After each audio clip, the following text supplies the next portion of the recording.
کسی کو اس کے ماضی پر رسوا کرنے سے پہلے سوچ لو، اس کا ماضی تمہارا مستقبل بھی بن سکتا ہے۔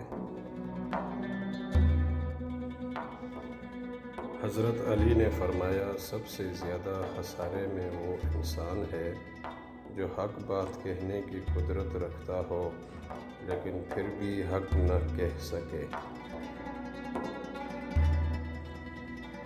انسان اپنی زندگی میں ہر چیز کے پیچھے بھاگتا ہے، مگر صرف دو چیزیں اس کا پیچھا کرتی ہیں، ایک اس کا رزق اور دوسرا اس کی موت۔